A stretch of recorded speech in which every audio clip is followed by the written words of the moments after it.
Hey guys, before this video begins, I want to talk to you quickly about passion. For my entire life, I've been a passionate Star Wars fan, and I was very fortunate enough today to actually get an invite to the press screening of The Rise of Skywalker in LA next week.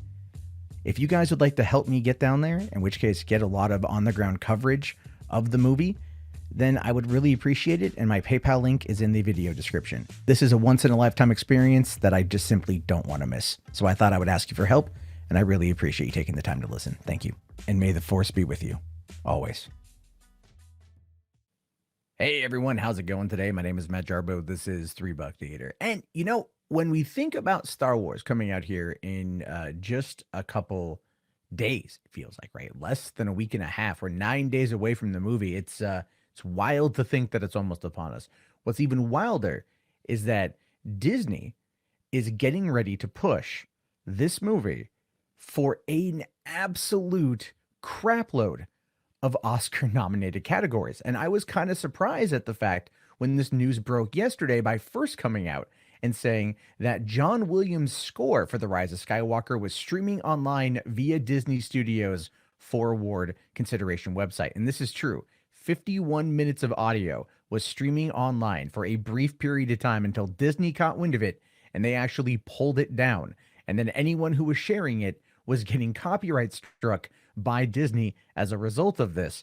However, through some, I guess, unlisted videos that were linked in certain parts of the internet, I did listen to it last night, and yeah, it's quite good actually. It's really good. It's a solid John Williams masterwork. It's fantastic on the John Williams side of things. So I mean, look, the score was never something I thought would be up for debate or even any real kind of criticism. It's the score. We know what we're in for. It's his last time doing it. That's going to be the bittersweet aspect of it. But what about the rest of the production, right? What about the rest of everyone, the talent behind it, the writer, the director, the actors, the producers, the visual effects, the sound design, the sound editing? What are we going to be in for? Well, let's take a look here at the thing. So this is a screenshot I grabbed off of the Awards 2019 for your consideration page. We can see here that they're literally putting it for practically everything. We have Best Picture nomination with Kathleen Kennedy because she's the executive producer. J.J. Abrams and Michelle Rejwan are going to be up for that. The Best Director, J.J. Abrams. Best Adapted Screenplay by Chris Terrio and J.J. Abrams. Story by Derek Connolly, Colin Trevorrow, and J.J. Abrams and Chris Terrio, meaning that if they win Best Adapted Screenplay, it pretty much goes to all of them. They have Adam Driver up for Best Actor, which he's a fantastic actor in general, so I really wouldn't be against that too much, to be fair. Daisy Ridley for Best Actress. Okay. I like Daisy Ridley as an actress, but I think there's been a lot better performances this year. I would argue that Alita Battle Angel was a better performance. I mean, I'm just going to say, I haven't seen it yet, so I don't know how emotional it is, but I'm just saying I really liked Alita. But this is where it gets fascinating. Look at this here. Best Supporting Actor, Mark Hamill, John Boyega, Oscar Isaac, Anthony Daniels, Domhnall Gleeson, Richard E. Grant, Joonas Suotamo, and Billy D. Williams. They are putting every supporting male actor up for Best Supporting Actor.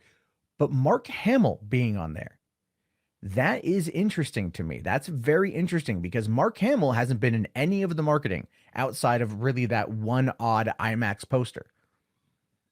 So why is it they would put him up for Best Supporting unless he does really good for the little bits that we've seen, or in this particular case, the little bits that we've heard from the teaser trailer? And it's not uncommon for a supporting role to get nominated that is very small. There was one woman, I forget who it was, who was in a supporting role for quite literally 2 minutes of the movie and won the Oscar for it. So it can happen. But then we have Best Supporting Actress, Carrie Fisher, Naomi Ackie, Lupita Nyong'o, Kerry Russell, and Kelly Marie Tran. Rose Tico herself getting pushed by Disney for your consideration for an Oscar. Now, I would say here that the posthumous performance of Carrie Fisher could be one that does get nominated, even though it was shot back in 2014.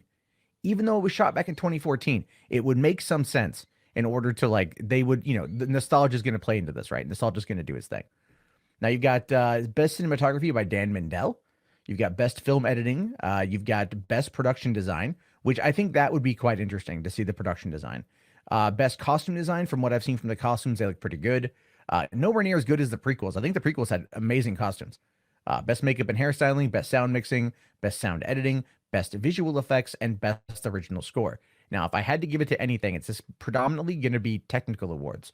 So, best original score, definitely best visual effects, best sound editing, best sound mixing, and probably best costume design are going to be what they're nominated for. Maybe best production design.